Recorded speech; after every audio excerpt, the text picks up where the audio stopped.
Okay, so what are we talking about? We're talking about. I keep thinking canceled video games, but I know you mean delayed video games. Why do you want to talk about canceled video games? Because if you do, I got a doozy. Yeah, I'm sure you do. I'm sure we all do. No, but seriously, a good canceled one? Star Trek.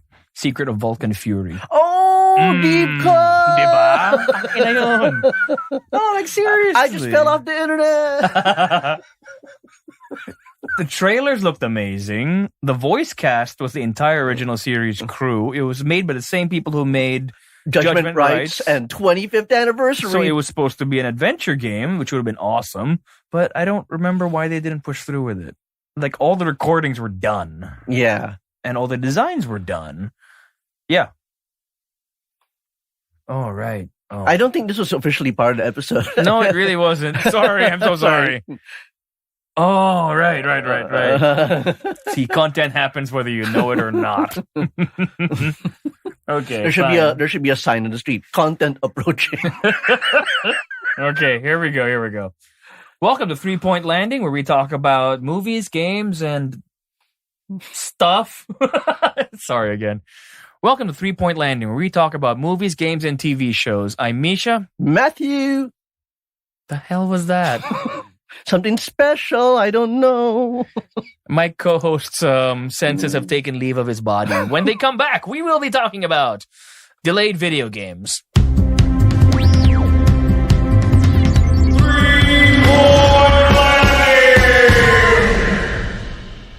This is something that happens quite often in the video game industry, but something interesting that's happened recently is that a number of premium titles have been put on hold, as it were. A number of titles that were announced recently as coming out in the next couple of months have been pushed back to various degrees. And today we're going to go through them one by one and maybe delve a little bit into why the games are important and why the delays. So they weren't put on hold because work is still ongoing, and that means people are going to have to crunch harder to make those deadlines. Right. My bad. But crunch is bad. Yeah, crunch is bad. But that's not really the scope of our conversation here. The scope of our conversation is high-profile games that have been bumped forward, and it seems like a case of excess promises. So let's go down to the base and talk about which games have been postponed, which of the most high-profile games. Wait, hold on. Something you said. I like that. I mean, you said a little bit a case of over-promising. Why do you think that is? I think what happened here was many of these games were announced at E3 last year. And when the trailers dropped and when the announcements made, they would say things like Watch Dogs Legion coming out March 2020. Right. And, Marvel Avengers coming out May 2020. And, the same thing for The Last of Us, Cyberpunk 2077. Yep. And many other games. All those games I just listed, they've been postponed. And I think it's, when I say over-promising, I mean, I think these publishers and developers were a little too excited to have these titles out in the first half of the year, when it was clear that the amount of work that they could get done between June and that date would not be as much as they thought they could. You think there's any particular reason that these publishers were aiming for the first quarter? Well, for me, okay, this is I'm not an expert by any means, but I honestly think that it might have something to do with the release of the PS5 at the end of the year. I think that they wanted to get these, well, at this point, previous generation titles out, as soon as possible, so as to keep as large a sales window open as possible before the release of the new console. Because the tendency with people is when something new is on the horizon, they're gonna stop. Or at least they're going to be more judicious about buying titles for the previous generation. They want to see what happens with the new one. Yeah, I honestly hadn't considered that. Like, I guess maybe I'm just I wouldn't say mean-spirited, but I guess maybe just, I was just being uncharitable and thought, oh, okay, these games are just trying to like rush out the door and, hope to capture sales. What you say I feel like that checks out. Because if you release your game anywhere close to November or September when these consoles are going to come out, their sales will be cannibalized by people who are trying to save money for the next generation of consoles. Right. And when you release in March or April, at the very least, you think, oh, okay, I can afford to buy this game now and still have 6 months left over to save up money for the next console. Yeah, that kind of makes sense, I think. But you know what's frustrating is that I was expecting all of these amazing new games in the first quarter, and I'm one of those fools who went out and bought a PS4 in expectation. So, yeah, I mean, it's very frustrating. So you're basically saying that anybody who might have bought a console late in this generation in the hopes of cashing in on these games might have felt screwed? Just a little bit, yeah, just a little bit. Don't get me wrong, I love the games that I got. But the thing is that you bought this thing with very specific expectations. And now those aren't being met. But I'm sure it's more frustrating for someone like you who has been actively playing games of this generation, and you also were looking forward to these titles coming out. That's true. I mean, well, for one thing, there's never a shortage of games to play, but keeping up with the latest video game releases is a thing that is just as important to gamers as keeping up with the latest movies are with movie fans, because you want to be part of the conversation and the discourse Definitely. that surrounds the latest video games. And definitely not being able to deliver means like really adjusting. Now, I think the games that we're looking at, they probably ended up being delayed because of the immense technical ambitions that they've set out for themselves. Okay. Now, let me back up and sort of like set up a context here. Knock yourself out. In the past 12 months or 24 months, 2 years, so many games have come out that consumers have felt are pushing the hardware of this generation to the limit. You know what I mean? Like games like Control, right? With its advances in lighting, and Star Wars Jedi Fallen Order, with its lush landscapes, they have come out in recent months and been laggy, glitchy, buggy, or filled with long load times on the PlayStation, the baseline PlayStation 4 and Xbox One. Okay, how does that compare to the PC versions, though?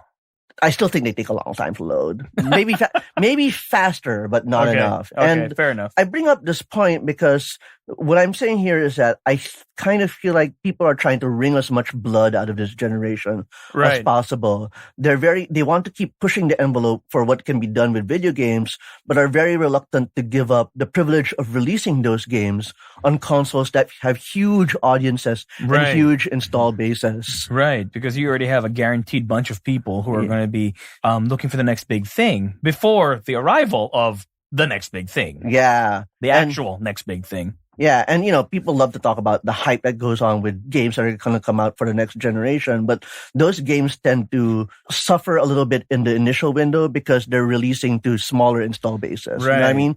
More copies have been sold of Legend of Zelda Breath of the Wild in its succeeding years than have been sold when the Switch first launched. Because, correct me if I'm wrong, but from my personal observation is that whenever a new console hits, or any new piece of hardware, whether it's like an iPad or a new graphics card, there's always going to be a segment of the market that's going to have a wait and see mentality. They want to see what the bugs are. They want to see what's wrong with it. They want to see what the reviews say. And there are those who will wait until the second or third generation before they get on the bandwagon. Yeah, I mean, any consumer who wants to be a little bit, to play it smart, so to speak, will hedge their bets for a certain amount of time. That's fair.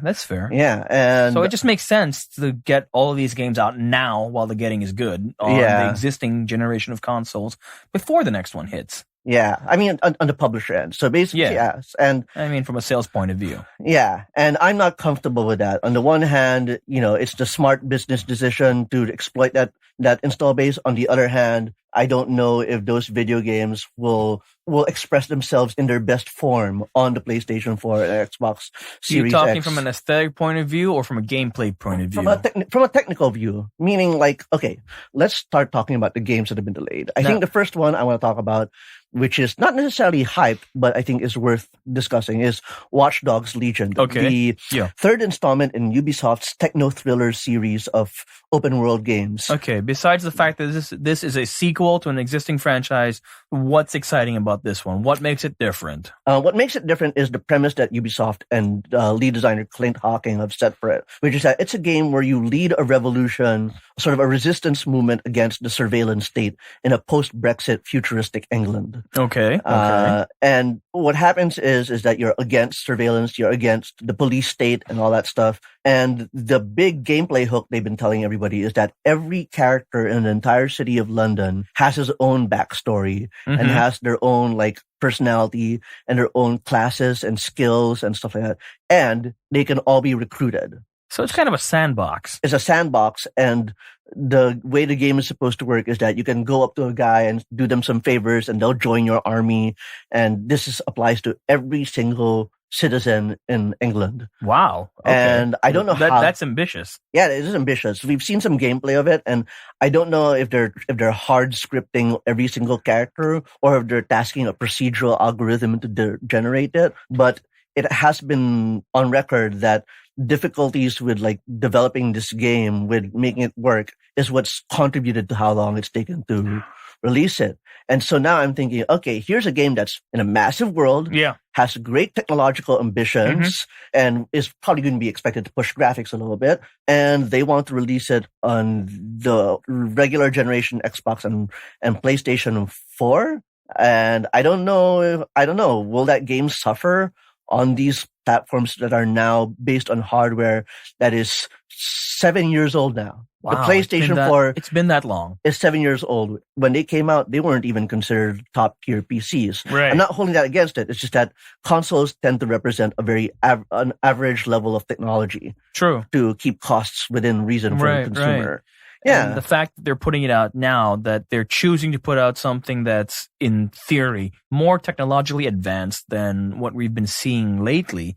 Yeah, that does sound very ambitious. Yeah, and it's also worrying. It's like, okay, so Control took forever to load on an Xbox One, and Jedi Fallen Order was slow as crap on the PS4. Right. What am I going to? It wasn't that bad. Yeah, but what am I supposed to expect for Watch Dogs? Legion? Right. Yeah. Okay. Yeah, I can see that could be troubling. But then you know what they're going to do, right? They sell enough copies, they're going to put out a remastered version in a couple of years on the next console anyway.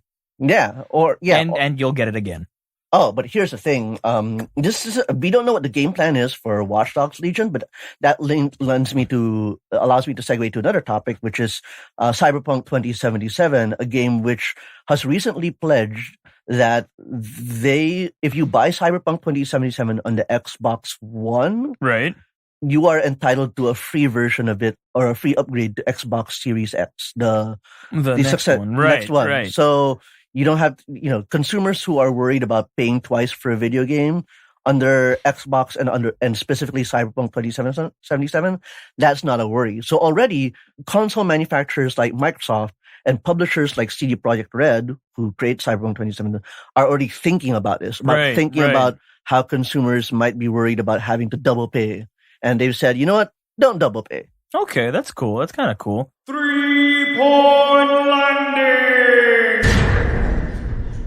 I think, if I remember right, a part of the reason that this game is getting an inordinate amount of attention was the involvement of Keanu Reeves. I mean, that guy is essentially the flavor of the month at the moment. I mean, people love him. People love Keanu. Keanu's always been liked in varying degrees, but almost always on the positive. But he's exploded in the last couple of years. Seriously, with the John Wick movies and Toy Story 4. Always Be My Maybe. Yeah, and he can have fun with himself, which I appreciate. And he looks like a rough and tumble character in this one. Yeah, he is actually a very important character in Cyberpunk 2077. He's not just an NPC or a guest character like David Bowie was in 1998's Omicron the Nomad Soul. Okay. He is a character who exists inside your head. What do you mean he exists? He's not a real person? He is the ghost of Johnny. He is the digital ghost of Johnny Silverhand. I thought you were going to say Johnny Mnemonic. That would be cool though, right? But Johnny Silverhand, he's inside your head and he provides guidance to the player. Okay, so he actually has a substantial role, and he was very active in the production of the game, from what I can tell. Yeah, well, at least in the narrative components, yeah. Okay, I mean, it can't be any worse than Bruce Willis in Apocalypse. I forgot about that game. Yeah, now you'll never unsee it. Now you made me remember. You made me remember Masters of Terra's Cassie a couple of episodes ago, so it's you get what's coming to you. For those of you who are too young to remember, Bruce Willis, he lent his voice and likeness to Apocalypse, a PlayStation 1 game that many of us have tried very, very, very hard to forget. I'm sorry, I got distracted by thoughts of Phil Hartman and Blasto. Hey, Phil Hart. Oh, rest in peace. But we have to do an episode of actors in video games. I've written 8 lists about that, don't you know? Oh, we're plugging ourselves now, are we? Yes, we are. Visit me at 8list.ph/author/Matthew-Arcilio/ Okay, No, I don't know. I don't know the URL by heart, and I don't check my page regularly. Sure you do. Fuck, I just remembered Malcolm McDowell in Wing Commander 3. Don't get me started. Don't get me started. We may have to cut this part, but don't get me started. Fine. So, okay. Besides Keanu, why should I care about Cyberpunk? Well, it's by CD Projekt Red, and CD Projekt Red is a publisher that Witcher, right? Yes, The Witcher. They are the ones who made Witcher into a game series that is so popular. It sold so many copies that Netflix thought it was market viable to make a series out of it. To the point that they even took the game's aesthetic and applied it in live action. Yeah. I mean, not all of it, but definitely they took inspiration, sure. There's no denying that there's at least some influence in there. Right. It's also taken to be true because Henry Cavill himself, who plays Geralt of Rivia on The Witcher by Netflix, he is a fan of the video games as well. Yeah. He even confessed that he didn't know that there were books. It's okay. No one ever accused him of being intelligent. But I've been playing it on the Switch. I know I'm a couple of years late, but I've been having a great time with it. Believe it or not, they were able to cram all of that into a handheld cartridge, and it's not bad. I'm enjoying it genuinely.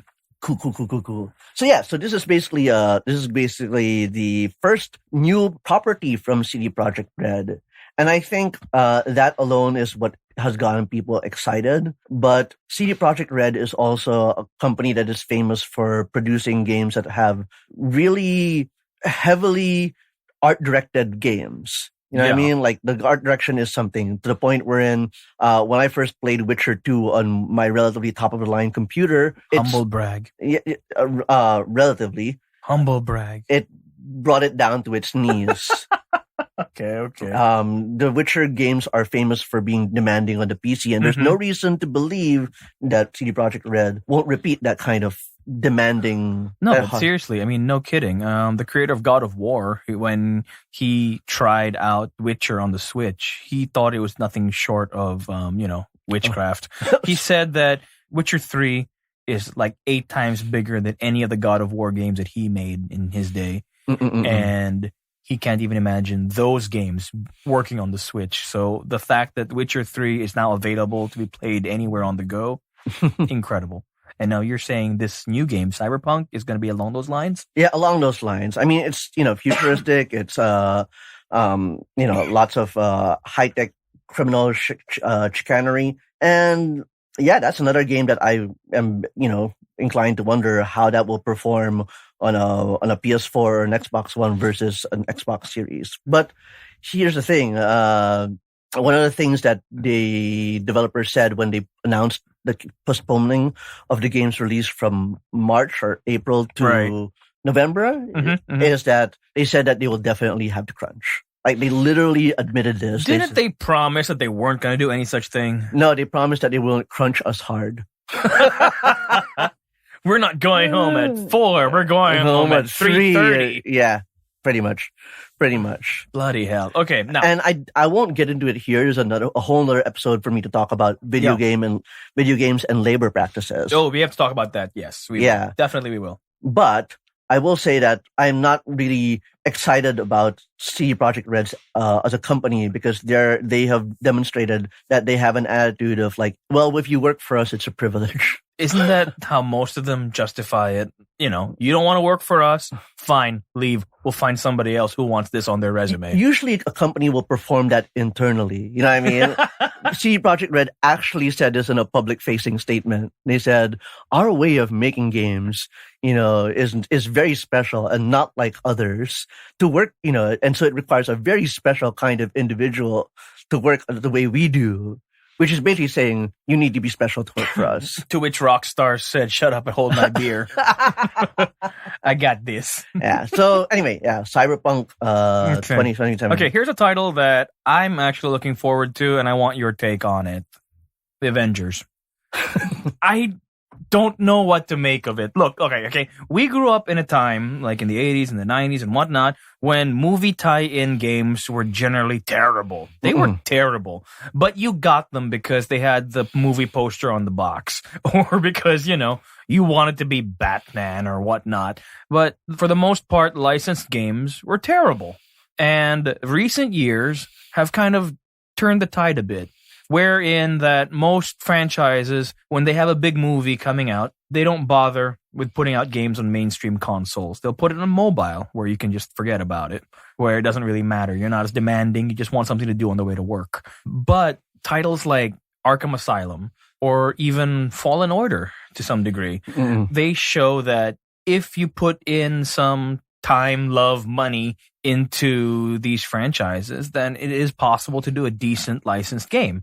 And then I saw the trailer for Avengers, and it just seemed like a step back. Well, I definitely agree with you there. Okay, there's a lot to unpack in your statements, actually, and I think it shows how emotionally rich our relationship is to these kinds of characters and layered. So, for one thing. Yeah, the Marvel's Avengers, that's the official title, Marvel's Avengers, right. Which is a game being developed by Crystal Dynamics, the studio behind Tomb Raider and Rise of the Tomb Raider. Both of which I enjoyed. Oh, cool. And the publisher is Square Enix. And they are making this game, the first ever Avengers game since God knows when. I'd say Captain America and the Avengers, like in the arcade in 1990 or something. Oh wow, possibly, yeah. But yeah, so this is their first time making a game in the wake of the MCU, right? And the thing that has made you and I left like scratching our heads is how much the game sort of like borrows the aesthetic of the Marvel Cinematic Universe, but not quite. But sort of being off the mark. Exactly. Yes, being off the mark enough for it to be disturbing. They're like those knockoff movies that change just a little bit so that you mistake them for the actual movies when you download or when Still you bitter buy about them. that time your aunt bought you Transmorphers instead of Transformers? Or the Mummy Strikes or stuff like that. But seriously, why did they choose this route? I mean, fine. Maybe it's expensive to get Robert Downey Jr.'s face on the Iron Man model, right? But why would you feel the need to change things like their outfits or maybe their characterizations? Because even in the cinematics that have been released, these people don't even sound like the characters that have been established on the big screen. If you're not going to be leaning into the MCU, why reference it at all? Yeah, that's a big nope for me. I am very much excited about the existence of characters like Kamala Khan making their video game debut. No, absolutely. If I'm not mistaken, she's the protagonist. Yeah, she's the point of view character. Okay. Right. Yeah. And I don't know how to respond to your concerns with anything but an affirmative because the game had a poor showing, or rather, when the game was unveiled at E3 last year. People definitely had a very similar reaction that you had. Since then, the game's aesthetic has not changed. Oh, but they upgraded it a little bit. Yeah, it's still doing the photorealistic, but hyper stylized. But their outfits are still terrible. Sort of MCU-ish, but not aesthetic. Yeah. But at least the graphics and the performance have come to look better, and at least that shows me that, and that's between June and December that we saw a marked change. Mm-hmm. And the fact that they can make those changes within that time period gives me at least a little bit of hope, because at least they can implement those changes. Whereas other games I've seen where I saw the preview in November, and I'm like, oh, this isn't looking good. And then when they released it, it looks the same. Look at it this way, right? Captain America is traditionally a good-looking guy. Can we just agree on that? Yeah. Here, he looks like a big dumb jock. He looks like Army Hammer's if you took the disused genetic material of Army Hammer from from a barbershop floor and then you like tried to grow an imperfect clone from him. You know what I see when I look at their Captain America model? I see Big Moose from those old Archie comics. That's what I see. Oh. A big dumb blonde jock. Like seriously, he looks like Big Moose. He'd be like, "Duh, Tony Stark's looking at my girl." God, that guy is not leading my Avengers. I think I could go all day with you talking about unfavorable comparisons between Marvel's Avengers Captain America with other random blonde people. Oh, but okay, one more. Black Widow in this game looks worse than that Chun-Li model that they had to replace from the last Street Fighter game. rough. Yeah. Like, I don't even know where to begin. I don't know where to begin, honestly, without offending everybody. But again, she doesn't have to look like Scarlett Johansson. Mm-mm. It's just that she's not supposed to look like a dude either. I mean, that's just me. Unless transgendered Black Widow is the new thing, I don't know. She looks like an 80s Soviet weightlifter. That's what she looks like. I'll buy that.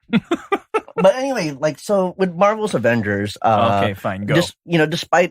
So I have misgivings, you have misgivings. I think one of the reasons why this game is going to be delayed, other than the fact that they hopefully will take the necessary time to polish and improve the look of this game when it comes out in later in the year. But I think, at the heart of what's worrying about the Avengers isn't necessarily the aesthetic. Okay, that's fair. But definitely the again, once more, like Watch Dogs Legion, the technical and ambitions they've set for themselves and the experience that they're trying to craft. This game has a single player campaign. Okay.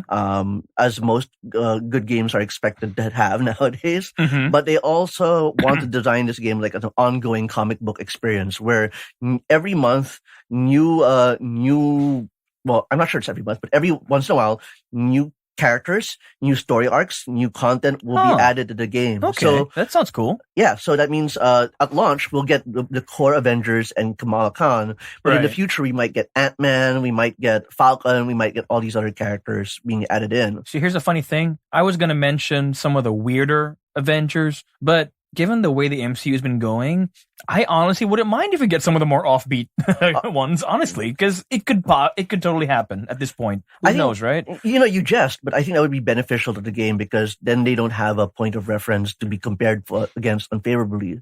So let's say they bring out Black Knight, they'll be like, oh, okay, nobody's going to have to compare this Black Knight with some movie Black Knight. No, that's fair. I mean, I'm just saying that we live in a universe now. We live in a world where the Guardians of the Galaxy, at best, they were like Z-list. Yeah. But now they're a number one box office draw. So I would not be surprised if we saw Black Knight or any other characters that formerly wouldn't even have gotten the time of day in a video game. So that's cool. That's pretty cool. So, there's that, the new characters. And also this game is supposed to be an experience that has multiplayer elements wherein you go on missions with other friends and pick the Avengers you like and go on raids and grind for elite cosmetics and all of that stuff.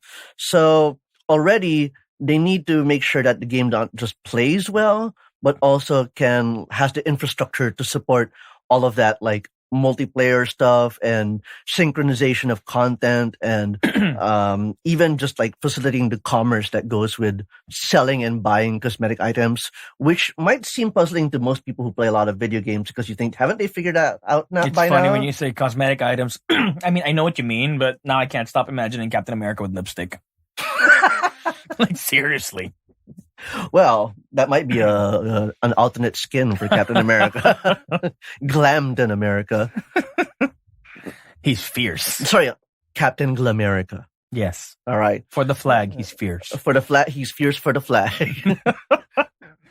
Okay. Yeah, but I don't think Square Enix has a high-profile game like this. You know what I mean? Like, Activision has Destiny 2. Right. Ubisoft has The Division.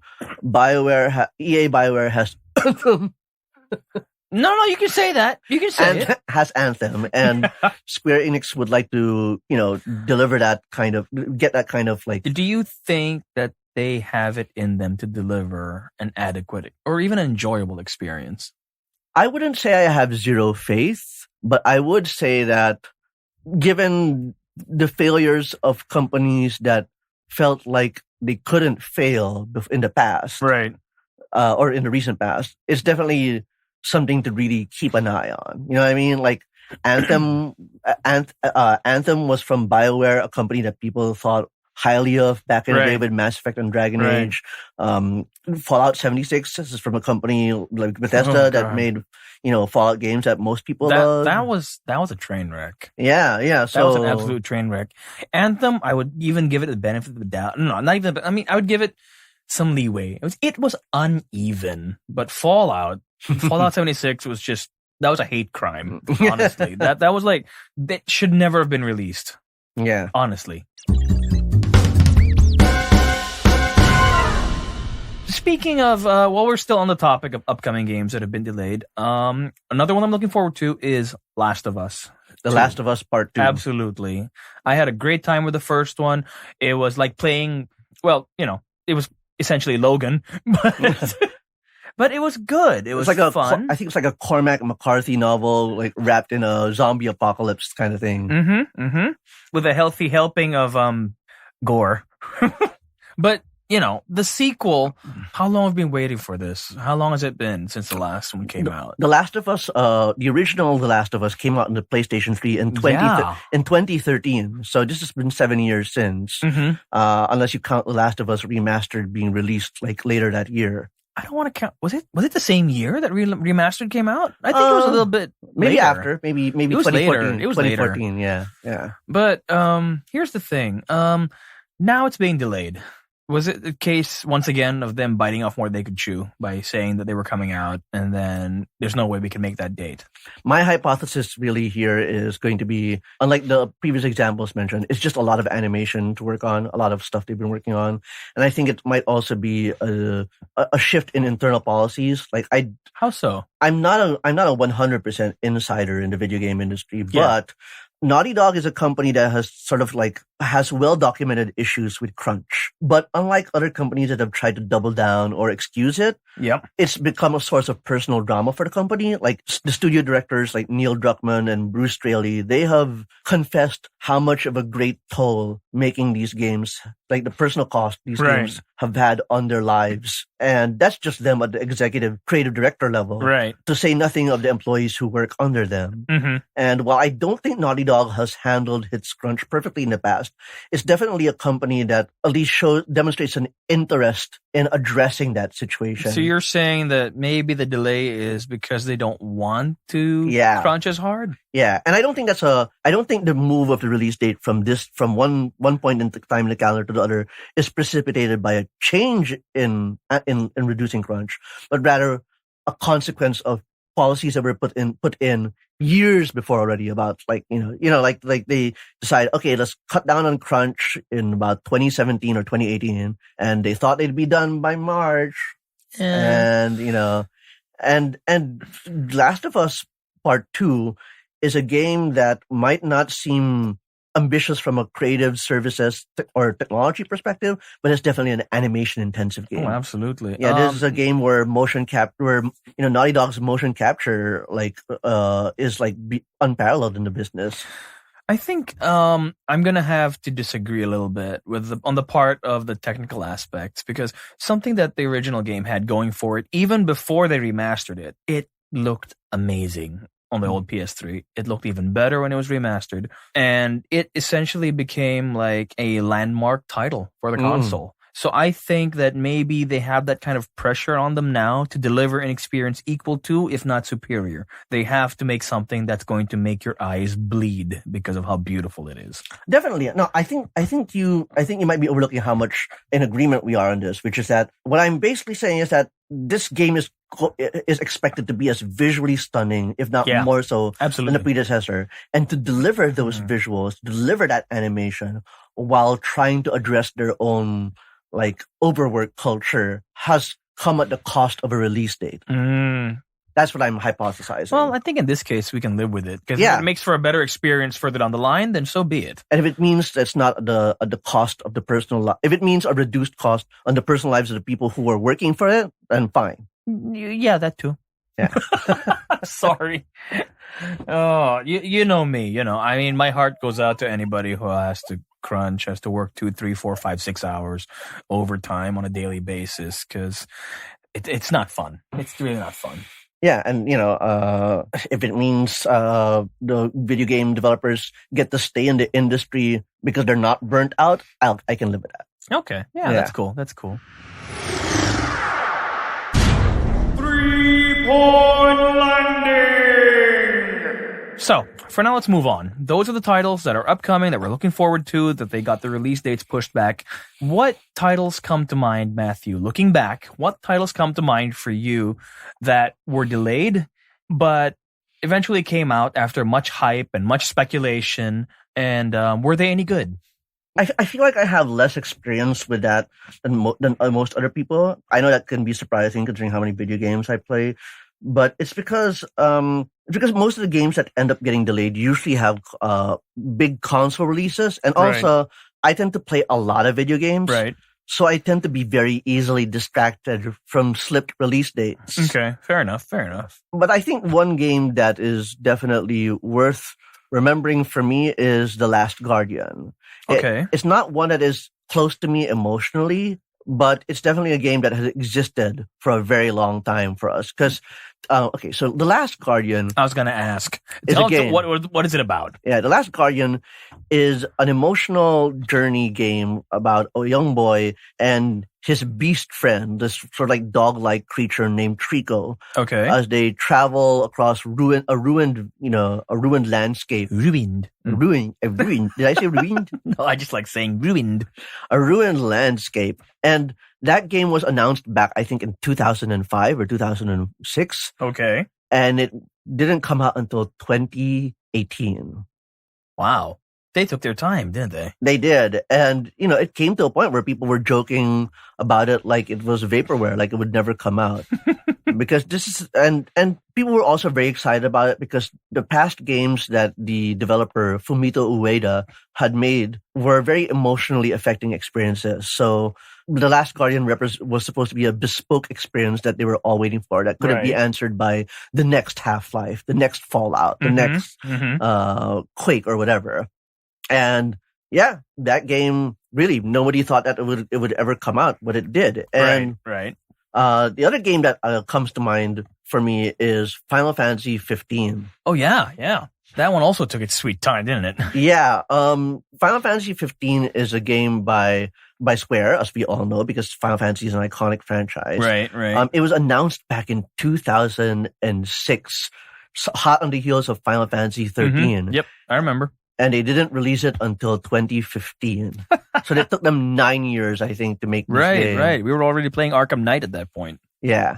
There's a tweet that there's a joke tweet that came out at the time wherein Assassin's Creed 1 came out in 2007 or 6. Okay, yeah.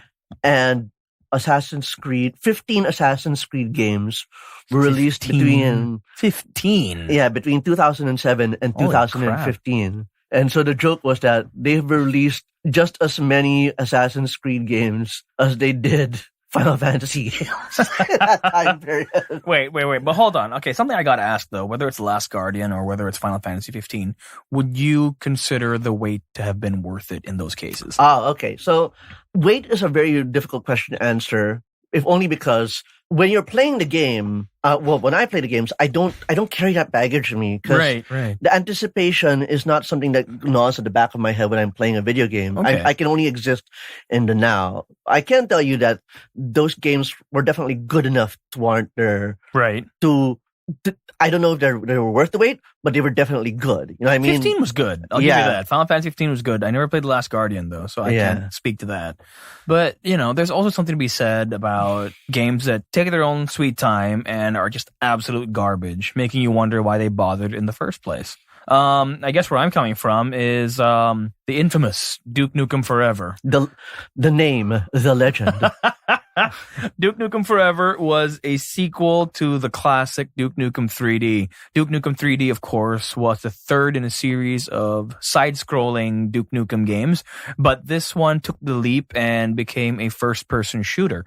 And this was way back. This is what, 1995? 96, right? So most of us were just, coming off of Doom and Quake and Wolfenstein, for heaven's sake. And here comes this game with this beer-swilling, misogynistic, catchphrase-spouting, walking caricature, basically, of the roided-out heroes that that Sylvester Stallone and Arnold Schwarzenegger would play. Yeah. He's like a combination of your crude uncle and an 80s action bro. Absolutely, and it was funny. I mean, at the time, it was crude, it was rude, but it was a big hit, and it was one of the first games that I can actually remember playing on a local network.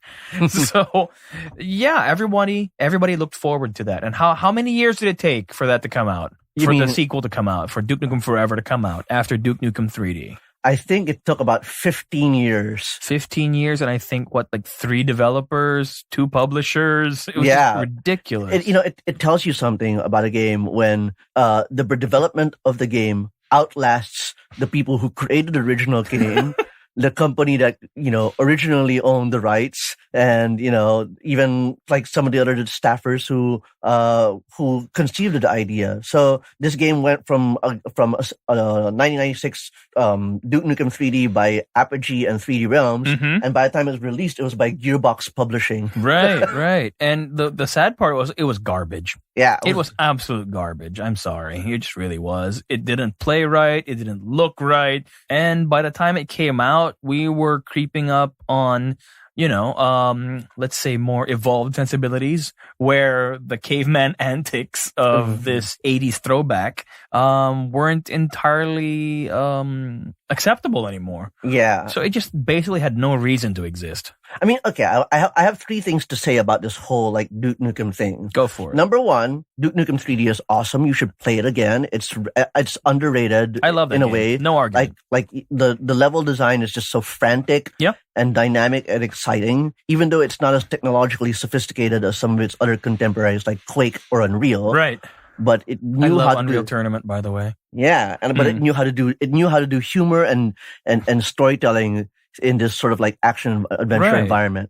And number 2, like you said, Duke Nukem Forever was a failure in the terms of its humor. And you said that we have more evolved sensibilities, and that's true. But I also think that the humor is just laughably bad, even if we didn't have evolved sensibilities. I think I agree with you, because the in Duke Nukem 3D, the humor was there, but it was clearly tongue in cheek. Yeah, like when he throws money at strippers and kills a bunch of other dudes, it's not great, but it never feels mean-spirited. Right, absolutely. But in Duke Nukem Forever, there are some rather colorful scenes that, border on misogynistic, that basically describe female characters as existing only to serve the pleasure of Duke Nukem. At one point, what dates the game in its crude sensibilities is it actually opens on him receiving oral sex from, I think, 2 twins? Yeah, from twins. Schoolgirls. And I think they're deliberately named to reference some famous celebrities.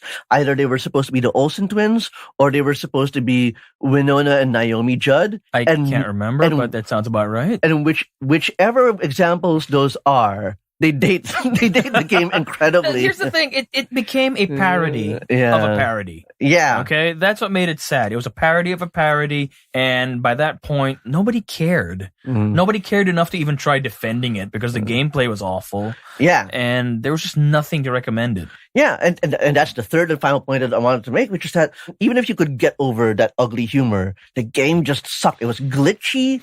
It was badly designed. It was poorly optimized. The art looked like crap. I mean, I'm sorry, but how am I supposed to enjoy a misogynist oral sex joke when the graphics look bad?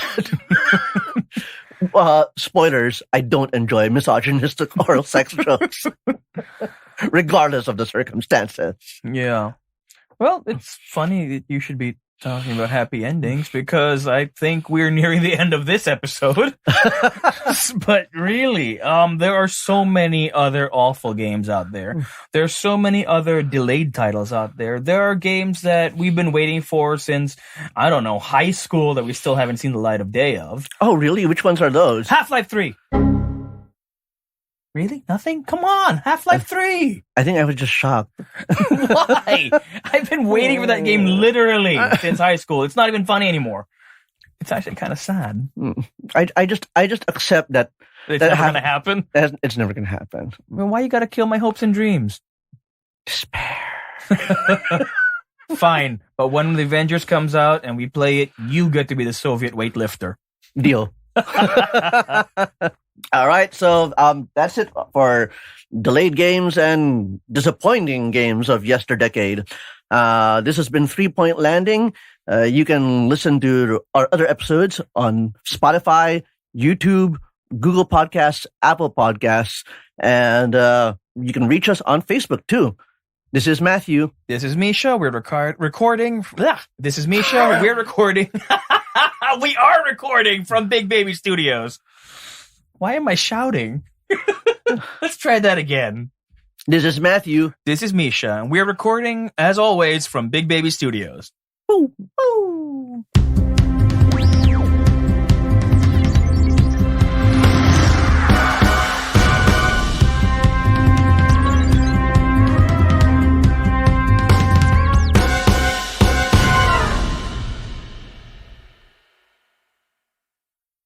Yay! That was fun. No, I think that was fun. Fucking Half-Life 3. I'm gonna be a father by the time that thing comes out. My kid will be in high school before that thing comes out. Let me tell you of a legend. My monitor was the size of hollow blocks at the time.